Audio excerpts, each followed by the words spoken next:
This book and this whole story of this country really come back to that question of how people relate to their government and to their leaders, and what is in the social contract, how is it honored, and how does it evolve for both sides.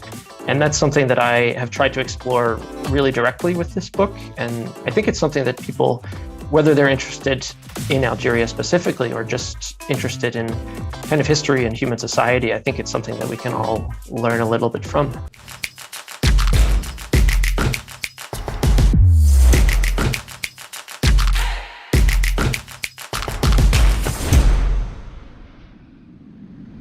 On this episode of the Creator Community, we'll meet Andrew Farrand, thinker, leader, creator, senior fellow at the Atlantic Council, and now published author.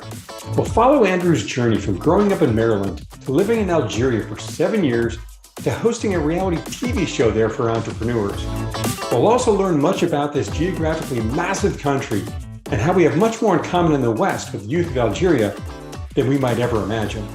We'll also explore Andrew's journey that ultimately led him to publishing his new book, The Algerian Dream, Youth and the Quest for Dignity. Check out the show. Welcome to the second season of the Creator Community. This is a new podcast series from book publisher New Degree Press, or NDP. I'm your host, John Saunders, founder of Ford Advisory Solutions. The show is designed to celebrate, elevate, and showcase many of the incredible authors that have published their books with NDP. This year, 2021, New Degree Press will cross over 1,000 published authors. In this show, we get to know the authors and their books, as well as give you a behind-the-scenes look at their author journey. We'll find out what it takes to bring a book from an idea to actually being published and available wherever you buy books online. It's far from easy, but certainly attainable. Today, I have with me Andrew Farrand. Andrew is the author of The Algerian Dream, Youth and the Quest for Dignity. Andrew was born and raised in the United States, is proficient in Algerian Arabic, and a French speaker. Farrand lived and worked in Algeria from 2013 to 2020, implementing youth development programs across the country alongside a range of creative products. In 2020, he served as the host of Andy Home, I Have a Dream, Algeria's first entrepreneurship reality television show. He is well known in Algeria as a travel writer, photographer, and media personality, and my guess is soon to be well known in the US as well. Andrew's book has an early September 2021 targeted publishing date and will be available then whenever you buy books online. Andrew, welcome to the show. Thanks, John. It's great to be here with you. Really a pleasure to have you. It has been quite a journey you have behind you here, my friend, a guy who grew up in the US and spent a bunch of years in Algeria, and I think now living in Germany, if I recall. Yeah, that's right.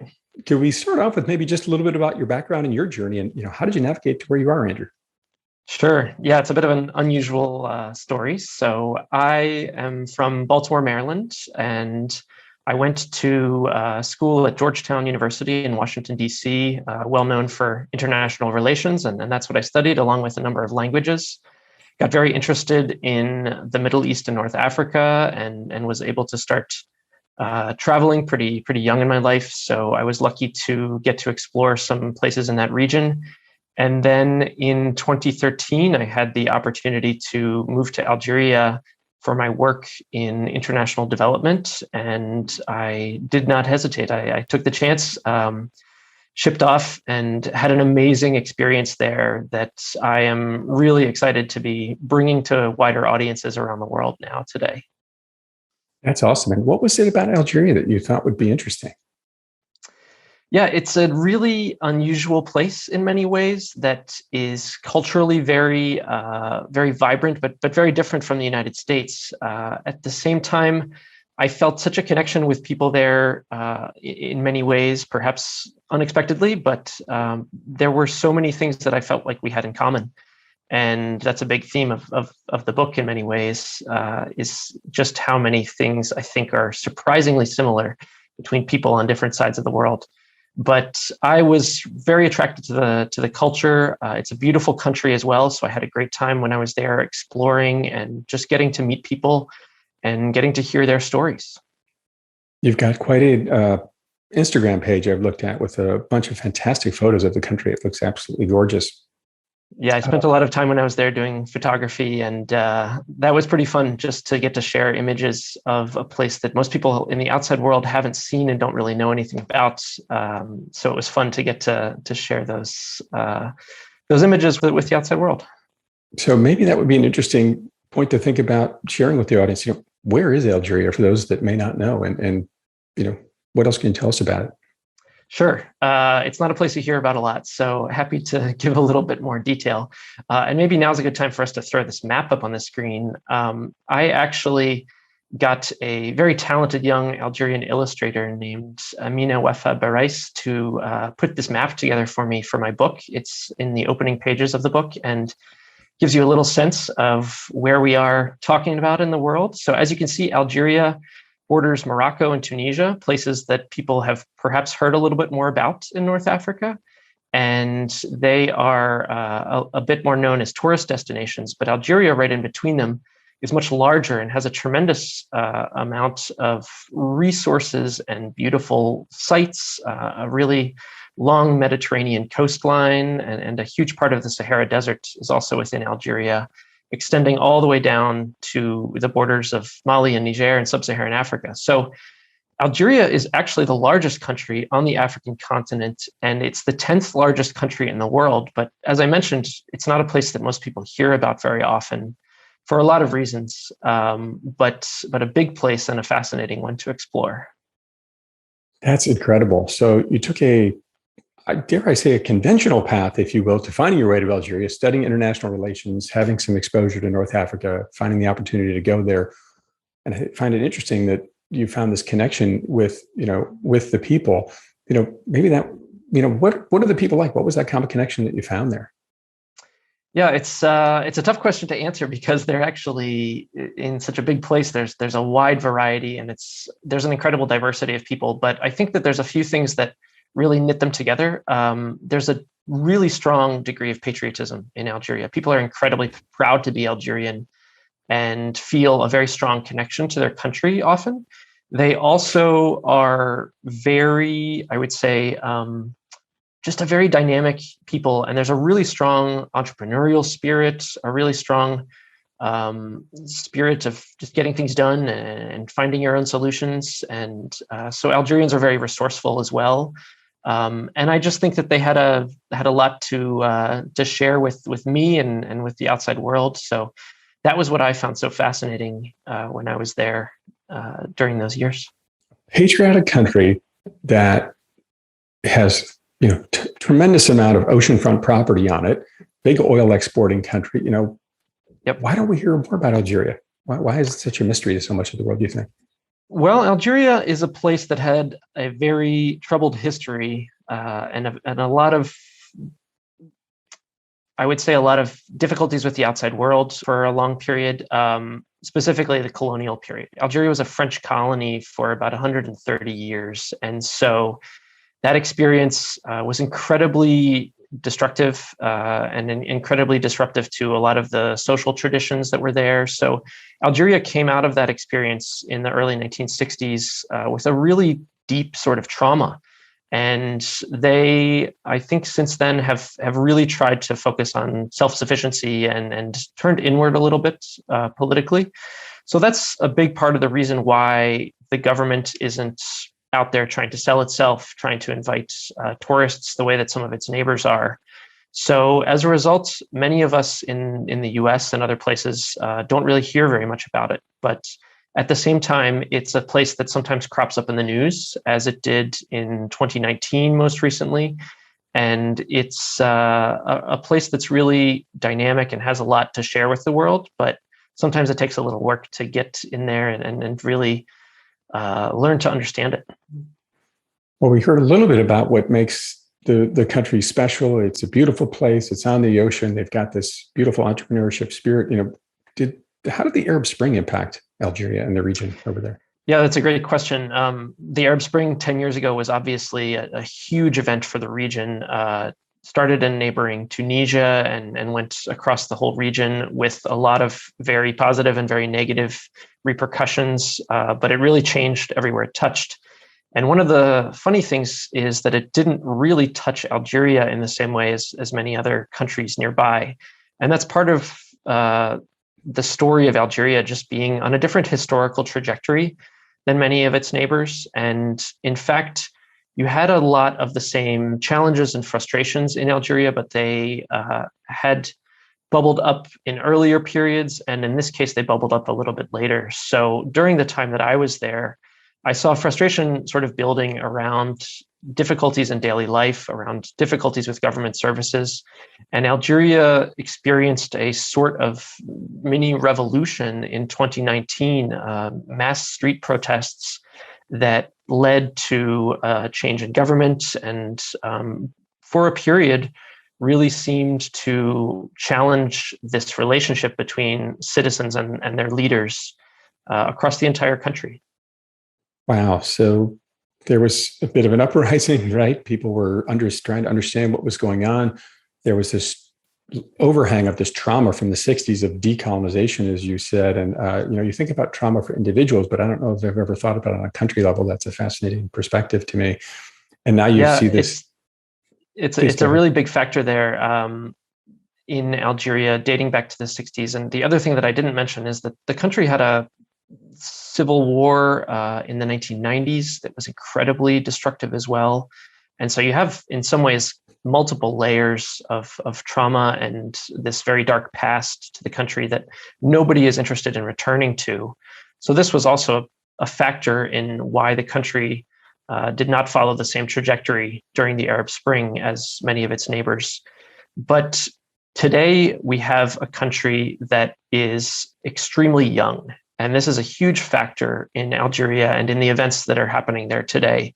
About 2/3 of Algerians are under 35. And so their memory of the challenges of the 1990s, much less the period earlier in the decolonization process, those memories are quite faint if they have them at all. And so for many people, there's a much more forward-looking perspective. And so people are looking for a lot of the same services and benefits and luxuries and just general, nice things that they see people around the world enjoying. And as a result of the fact that Algeria is so connected to the outside world now, thanks to the internet, many people are really just comparing themselves to the outside world and trying to, I think, see their own country rise up to the level of development that they're seeing around the world. And that's a very understandable and very natural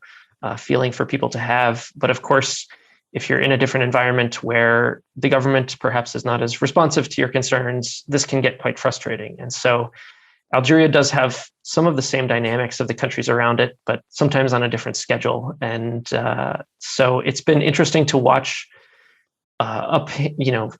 firsthand, to see those dynamics evolving and to see where they've led.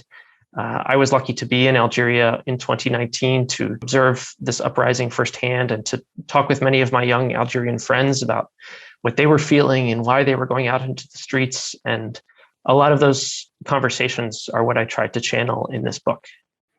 So you've got this young generation that's getting more access to information. The government's not stopping that, which I would call a positive. They're looking around the world and saying, hey, why can't we have that? Well, they don't have this past tethered to the 60s, if you will, the colonization period. They want to move forward. So taking all of these thoughts and pulling them together, what was it about this, or why did this drive you to write this book? You could have just moved on to your next point in your career and, not written a book about it, Andrew. Why this book? Why did you have to get it out there?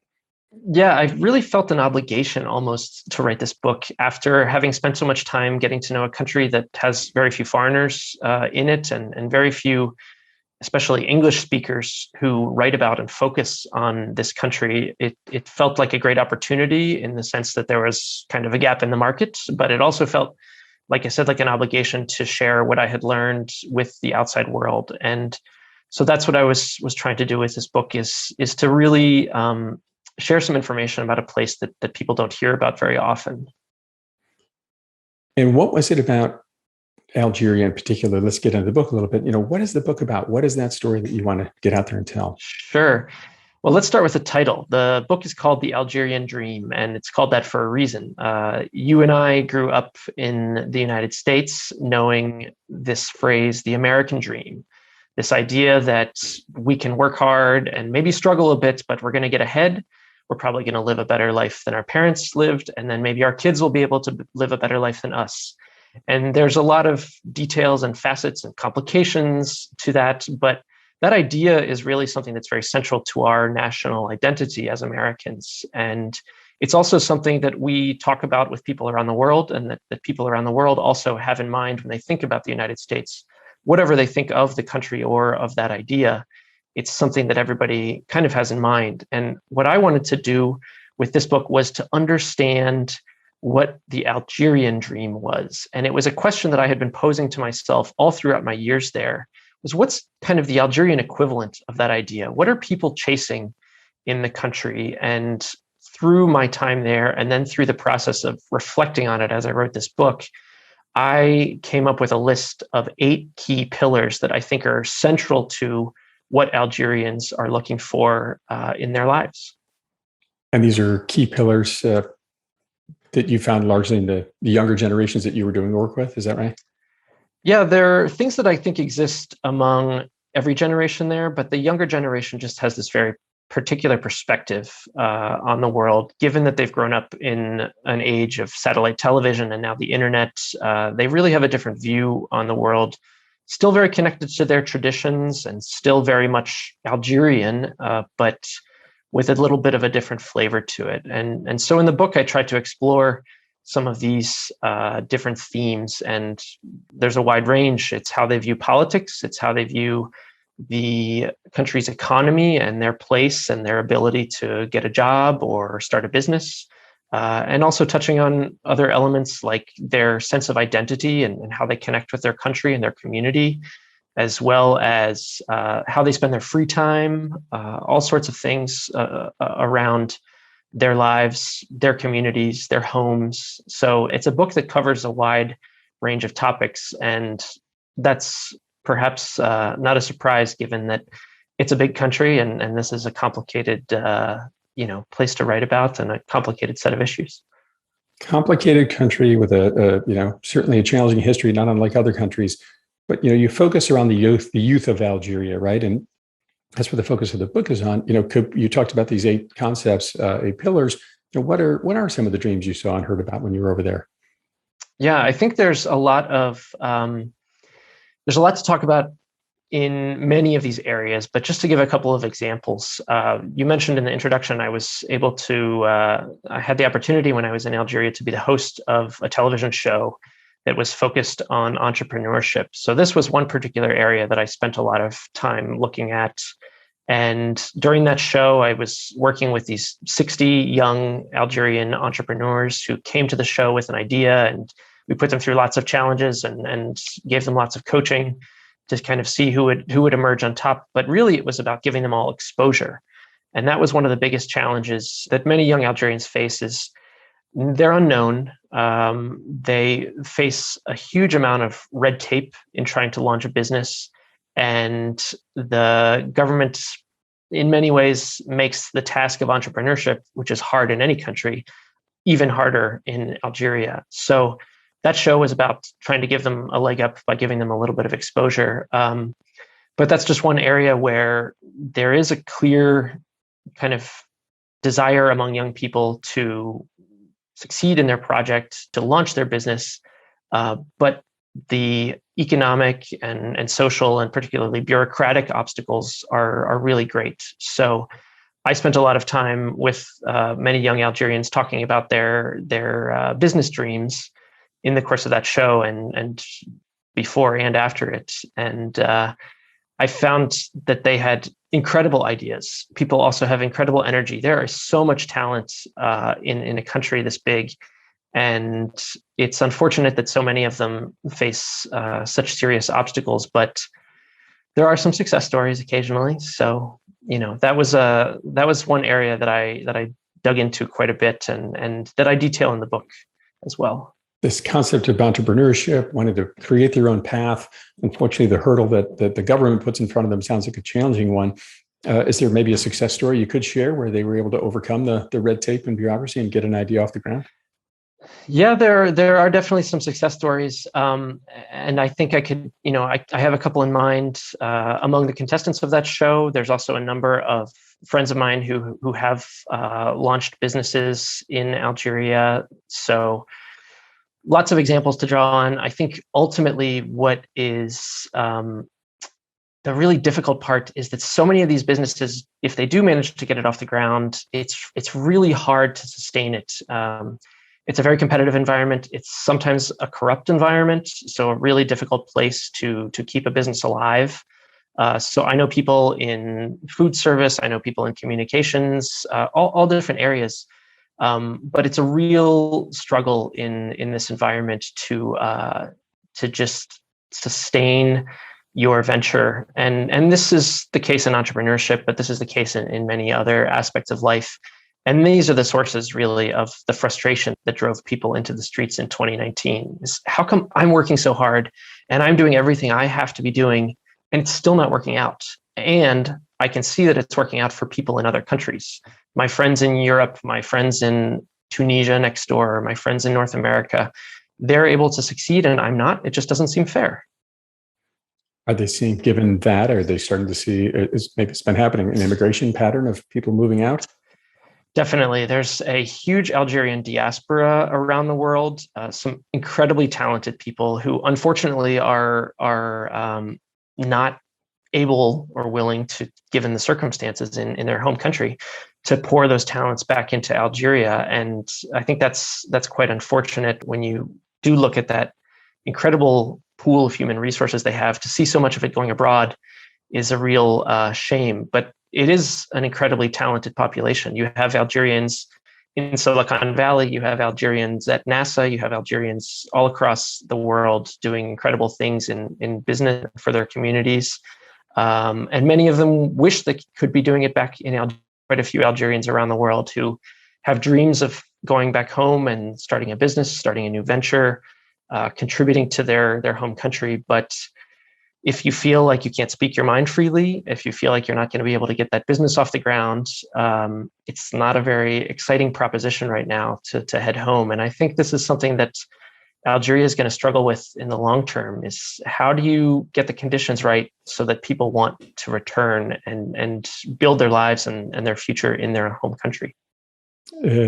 What a fascinating story and depth of it. And it can't help make me wonder how much we take for granted those things in the United States, where sort of those table stakes are already solved for, right? You want to start a business, go ahead, right? A couple $100 and you can get an LLC set up and off you go. And, there's roads and infrastructure and all of these things. Very different story you're facing there today. I'm sure it's pretty painful for many of them to see, to want to go back, but not seeing the ability to go back. I found a quote on you that said, the New Yorker called you an expert on North Africa. Two quick thoughts here. One, how did that quote come to be? And given your knowledge about North Africa and Algeria, what's going on there today and where do you see it headed? Sure. To take the first question, I think the advice, especially for any authors or prospective authors out there, is always make friends with journalists when you get the chance. That's a useful connection that you can have down the road. I met a journalist from the New Yorker in Algeria a number of years back and kept in touch with him. And if you're the guy who's got something to say on a topic they need somebody to say something on short notice, that's a good position to be in. So that's how that quote came to be. And then looking across the region and at Algeria today, Algeria is really a little bit stuck. As I mentioned, they had this uprising in 2019. In the 2 years since then, protests have continued, but they've kind of been tamped down a bit by the government lately. But Algeria is still facing a lot of the same challenges that it's faced for years and that actually built that frustration and drove people into the streets. So I think you're seeing a real digging in of the heels among leaders, a real refusal to change the way that they do business. And in many ways, it's likely that that's going to continue to cause frustration to build. Just in the last few months this summer, we've seen a spike among COVID cases, a real shortcomings of the Algerian medical system have come to light. And then you've seen wildfires, just one challenge after the other. And when you step back and look at it, it's clear that this is a bit of a pattern, that there's a real pattern of challenges arise, of course, like in any country. But the question is, what does the state and the leaders, what do they do about it? And that's where I think many Algerians feel that their government has been coming up short. So again, this book and this whole story of this country really come back to that question of how people relate to their government and to their leaders, and what is in the social contract, how is it honored, and how does it evolve for both sides.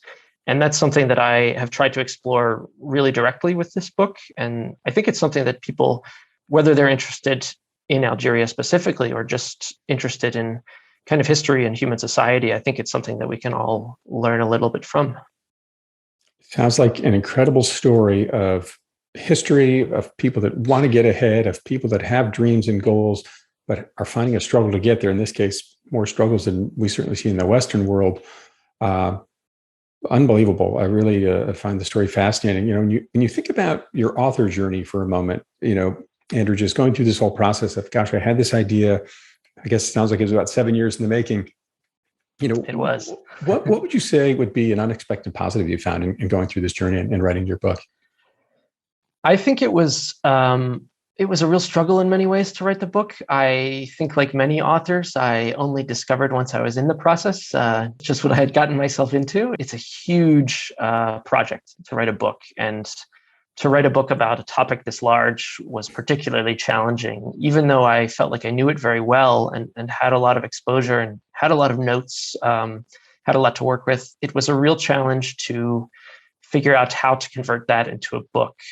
But over the course of the last year and a half that I was working on this project, I really discovered that I was able, through a very long, slow process, to distill what was important and then to find a way to express that to readers. I hope that people are going to enjoy this book and that it's going to open some people's eyes to a very unusual place that most people don't hear about. But already for me, just being at this stage, kind of on the eve of launching the book, it's great to have gotten to this point where I feel like I was able to tell the story that I wanted to, through a long process and a difficult process, but one that ultimately I think delivered a product I was really happy with. That's fantastic. And, certainly the coaching, the process, the structure, sounds like helped you along the way as well. It definitely did. And I should mention one thing in particular about it that was really nice was the flexibility that the NDP process offered me. It's typically a much shorter process. Mine ended up being 1.5 years from start to finish because I just needed more time to work through different sections of the book. And I had the help of my editor all along the way. So that was really an excellent facet of this process and how NDP structures it. And it helped me in the end get to the point I wanted to get to. That's great to hear. Really, it took a little longer to distill all of this information you've compiled over the years, but through working with the team, the structure, you found a way to get it done. So the Algerian Dream, Andrew, what would you say for readers that might take this book? What do you hope they take away from this, and key message, key lesson that readers can take away? That's a question that I was struggling with throughout the process of writing it. And in the end, what I realized was I don't really need to write a book that has one simple, clear lesson for everybody to take away from this experience of Algeria. It's a huge country. It's a diverse country. And people are going to discover a lot of different facets of it in reading the book.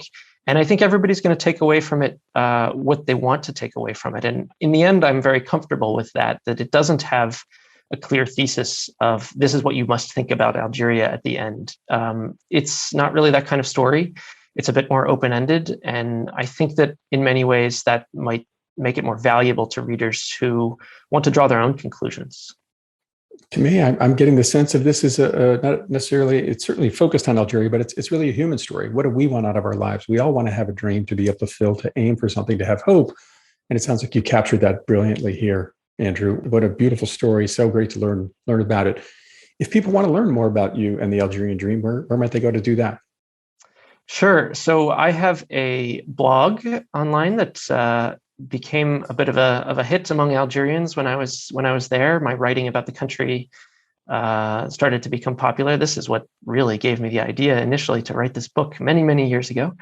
But the blog is called Ibn Battuta. It's named after a famous North African traveler. And so if you check out the link here, ibnbattuta.com, you will be able to read a little bit more about some of my other travels, read a bit in detail about what I saw in Algeria, and also get information about the book and where you can pick up your own copy. And I think your Instagram handle is the same, correct? That's right. So across social media, it's the same. Outstanding. Great quote we have from one of your fans. Essential reading for anyone who wants to have a deep and nuanced understanding of the dynamics driving events in Algeria today. Zohrah Dreif, Algerian independence hero, author of Inside the Battle of Algiers. What a great story. Andrew, what a fascinating story. Thank you for sharing it with me and sharing it with our listeners and really the world today. It's going to be great to see this on Amazon here in just a couple of weeks. Thank you for being on the show. Yeah, thanks, John. It was a real pleasure. And thanks to you and the whole NDP community. I'm so excited to get this book out into the world. And I just hope people will take the plunge and decide to read about a place that they haven't heard about and see what they discover. I love it. The Algerian Dream, Youth and the Quest for Dignity will be available early September 2021, wherever you buy books online. I'm your host, John Saunders. Keep moving forward.